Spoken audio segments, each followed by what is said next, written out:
Las causas de la inseguridad tangible y concreta en torno al acceso a los alimentos son múltiples.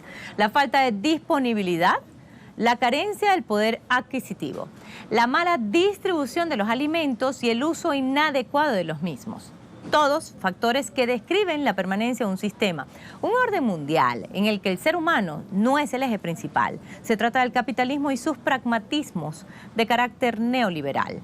Investigaciones realizadas por organizaciones sin fines de lucro e instituciones públicas de diversos países del mundo, principalmente en Estados Unidos, llegan a la misma conclusión. Vamos sin prisa pero sin pausa a una escasez de recursos vitales, alimentos, agua, semillas.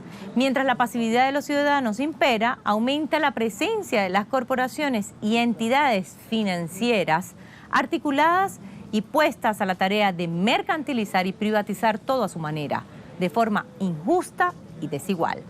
Inseguridad alimentaria mundial. Pongamos el punto en la I.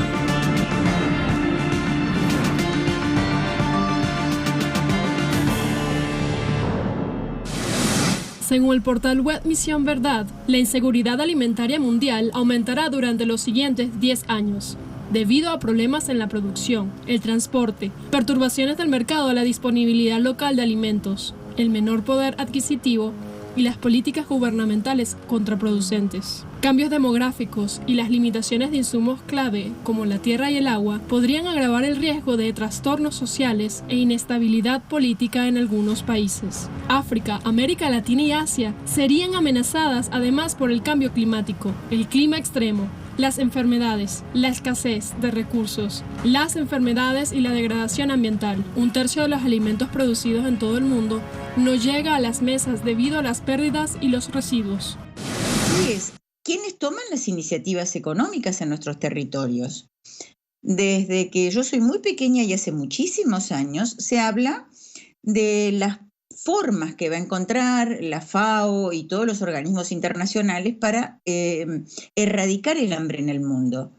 Decimos, ¿por qué hay que erradicar el hambre en el mundo cuando sobran alimentos en otras partes del mundo? Entonces ahí está quizá el centro del problema, es que alimentos en el mundo hay suficientes, pero sin embargo no hay una distribución de los mismos porque hay intereses del sistema capitalista, de las corporaciones muy poderosas transnacionales para que eso no ocurra. Entonces, llegan a nuestros territorios, toman las iniciativas, lo que implica, y aquí hay un tema que a mediano plazo va a haber que encarar en nuestros países, es el concepto de Estado Nacional, que es un concepto de la historia moderna, está desdibujándose por esta globalización de los mercados, que nosotros planteamos que la globalización de mercados es en contra de la integración de los pueblos. Y entonces en ese marco, el rol de los gobernantes de turnos es marginal, porque las decisiones las toman esas corporaciones multinacionales sobre territorios que no tienen contornos políticos. No les importa dónde termina el territorio de un país y de otro. El agua.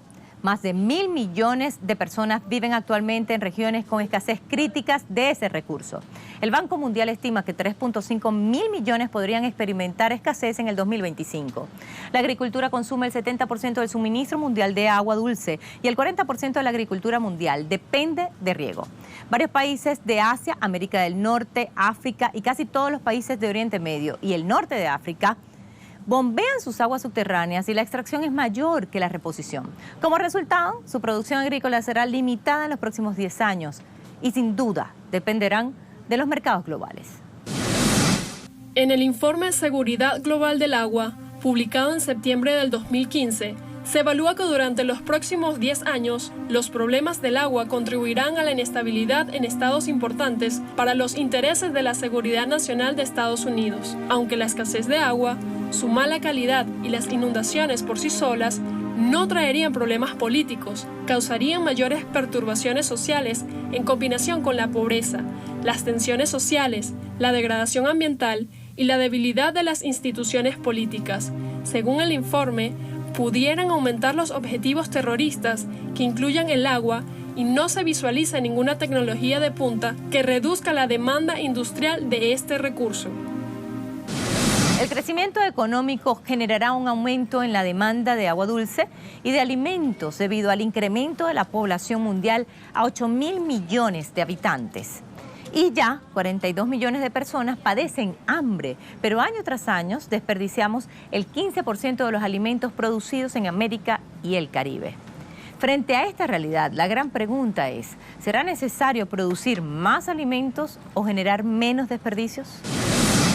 El mayor potencial para aliviar la escasez de alimentos sería a través de inversiones en infraestructura, tecnología y la educación para mejorar la cadena de suministro de alimentos, con menos recursos. Sin embargo, menos del 5% de toda la investigación y el desarrollo agrícola se gasta en la reducción de las pérdidas de alimentos y residuos. El interés académico se centra en la mayor producción, lo que es más rentable para las élites corporativas que, a su vez, dirigen y financian la investigación académica. El desperdicio de alimentos se produce en los distintos procesos, la mayoría en la fase de producción y procesamiento. En Argentina, por ejemplo, se desperdicia 1 kilo de alimentos por habitantes cada día, mientras el ciudadano o la ciudadana común arroja a la basura la comida o no aprovecha del todo sus potencialidades. Las empresas hacen lo propio, privatizan.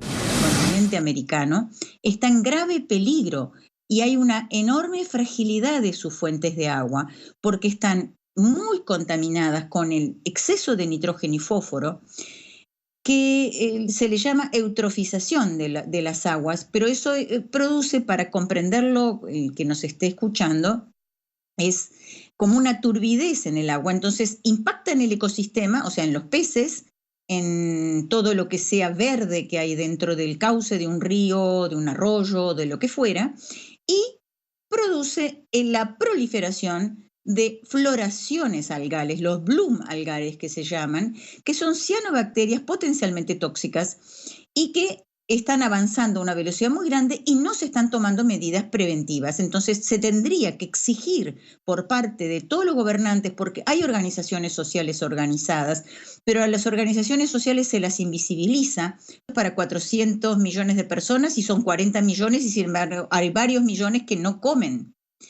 Ahí hay un problema de distribución, lo mismo que pasa en otros países de nuestro continente, bueno, y fuera del continente también. Estados Unidos en particular está en una crisis muy grande. Y eso quizá demuestra la crisis en la que está, ¿verdad? En el mundo es ahora más común una frase: atravesamos por una grave crisis alimentaria. Las estimaciones del Banco Mundial indican que la duplicación de los precios en los alimentos en los últimos 3 años ha agravado la situación de pobreza que padecen 100 millones de personas en los países con menos ingresos. Y eso significa una pérdida de más de 10 años en la lucha contra la pobreza en el mundo. Ante ello, se hace necesario emprender una nueva definición de política alimentaria mundial. Política alimentaria mundial. Mientras unos se preocupan en llenar sus tanques de gasolina, muchos otros luchan por llenar su estómago. Pero la crisis es nueva. ¿Cuáles son sus causas? No es exagerado decir que la crisis alimentaria actual es de carácter global. En 1929, al finalizar la guerra, las leyes Forney-Macomber y Smoot-Hawley hicieron que los precios de los productos locales en Estados Unidos crecieran en forma desproporcionada, provocando fuerte presión inflacionaria y mermando aún más el poder adquisitivo de la gente. Entonces, la recesión local se volvió depresión y crisis, exportada al resto del mundo. A partir de entonces, se comenzó a cocinar lo que ahora conocemos como crisis alimentaria. La crisis alimentaria actual es el producto de políticas que por décadas han venido afectando a la producción agrícola. Una mayor especulación en el mercado, menores apoyos al productor, alzas en los precios, menor producción, calentamiento global, apoyo a la producción de biocombustibles, daños causados a los suelos agrícolas, sequías e inundaciones, inseguridad en la calidad de los alimentos y malos hábitos alimenticios son los causantes de que hoy tengamos menos comida disponible para nutrir a un planeta donde cada segundo hay que alimentar 2.5 bocas más. Según datos de la agencia Bloomberg, el precio del arroz blanco grado B se triplicó en los últimos 12 meses, llegando a costar cerca de $1,100 por tonelada.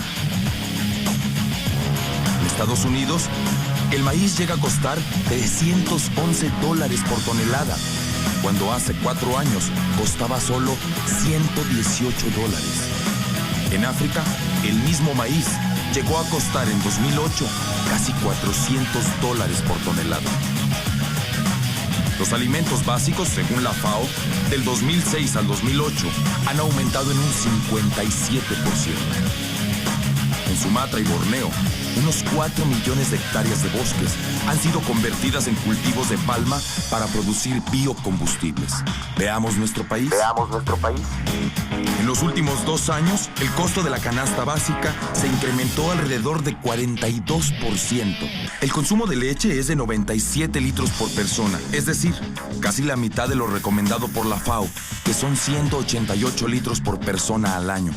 En las comunidades pobres se destinan cerca de 70 u 80% de su dinero a consumir alimentos. Nosotros importamos cerca de 25% de granos que consumimos.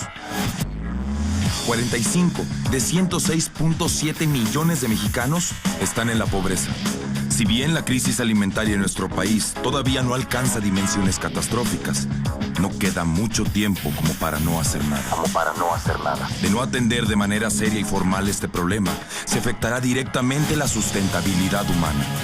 Si bien es necesario aplicar medidas inmediatas para bajar los precios de los alimentos y hacer que lleguen a quienes más lo necesitan, también es imperioso dar un giro radical en la forma de producción agrícola, favorecer la manufactura de alimentos para el mercado local en lugar de hacerlo para el mercado internacional y romper con este círculo vicioso de los últimos 20 años, donde de manera creciente hemos dependido de la compra de alimentos del extranjero, que nos llevó a producir poco, ya que era más barato comprarlo que producirlo, y producir solo lo que mejor se pagaba en el mercado internacional, dejándonos en una competencia desigual, atraso tecnológico y dependencia alimentaria. La coyuntura por la que atraviesa la humanidad, amenazada por la escasez o concentración de alimentos en unas cuantas manos, puede generar una crisis que, además de todo, desestabilice la paz social. El reto para el siglo XXI será la seguridad alimentaria, procurando el balance entre disponibilidad de alimentos, velocidad de producción alimenticia y demanda de energía. Nuestro mundo está lleno de riquezas que podemos aprovechar. Tenemos la capacidad de invertir en nuevos desarrollos tecnológicos más amigables con el medio ambiente. Requerimos de mayor producción dentro del país para una mejor calidad de vida, una mejor alimentación, más nutritiva, de mayor calidad y con mejores productos que se combinen con mayores ingresos y una mejor educación.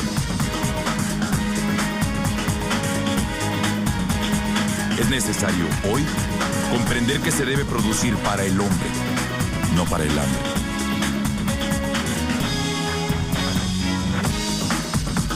Al día de hoy, existen 1.000 millones de hambrientos de los 6.000 millones de humanos que habitamos en este planeta. Cabalgando como que delante de la crisis que amenaza al mundo. Crisis alimentaria, el informe de la FAO, el último que leíamos, es espeluznante. Ya hay más de 1.000 millones de personas en este mundo pasando hambre. En América Latina se incrementó la miseria, el hambre, en el mundo entero, en África, en Europa, en Estados Unidos. Es el agotamiento y la crisis del capitalismo que no da más. Food loss and waste can be caused by so many different factors. I'm talking about technological issues, economic factors, business considerations, and very important, human practices, attitudes and human behavior. It is not an issue only of developing countries. It is an issue of transition and industrialized countries alike. We talk about an issue that globally impacts directly food and nutrition security for all.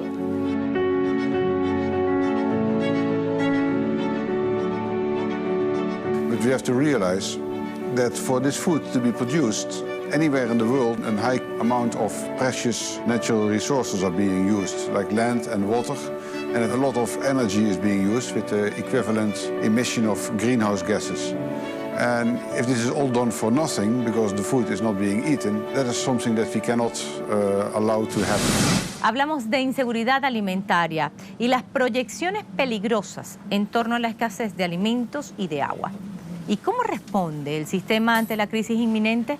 Semillas transgénicas y sus patentes. Como el modelo agroalimentario gravita en torno al consumo de carne como fuente de proteínas y se prevé un aumento del 85% en la demanda, estiman que para el 2025 el uso de semillas genéticamente modificadas, transgénicas, ganará una mayor aceptación en la producción de cultivos de alimentos para animales, no alimentarios e industriales. Reconocen la resistencia en contra de dichos cultivos.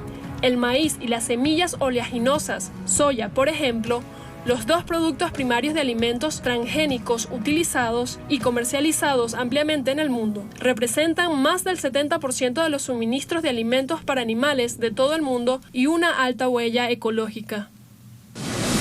Y esto sin dejar de lado la otra propuesta de un sistema tóxico, los fertilizantes. ¿Cuál es el rol de aliados como las transnacionales que se apoderan de la agricultura industrial y su casi total privilegio de decidir por encima de la soberanía de los Estados-nación sobre la matriz productiva de grandes regiones y las tecnologías a ser empleadas?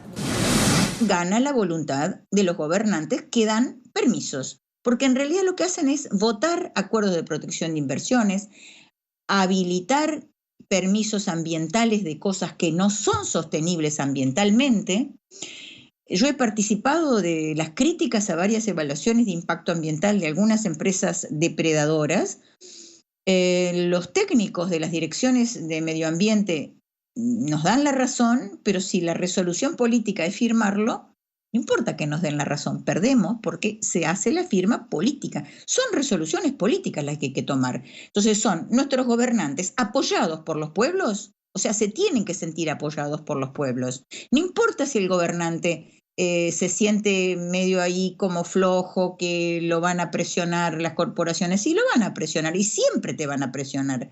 La derecha va a presionar, el imperialismo va a presionar, el imperialismo nos transporta todos sus problemas a nosotros y nosotros tenemos que hacerle frente. Entonces, un gobernante que tiene un pueblo atrás apoyándolo puede perfectamente tomar otras decisiones y decir, yo no quiero que me destruyan el suelo, no quiero que me contaminen las aguas, no quiero peligrar porque en varias constituciones, en la Constitución de la República dice que el agua es un derecho humano. A nivel de Naciones Unidas es considerado un derecho humano. Entonces, ¿cómo es un derecho humano y está siendo violado? Profundo. Hay un problema de peligro de nuestra soberanía alimentaria, nuestra seguridad alimentaria y el peligro mayor que estamos perdiendo absolutamente todas nuestras riquezas de nuestros ecosistemas. Esta es la realidad. Las personas no tienen la capacidad de satisfacer sus necesidades alimentarias mínimas durante un periodo prolongado en diferentes partes de la geografía mundial.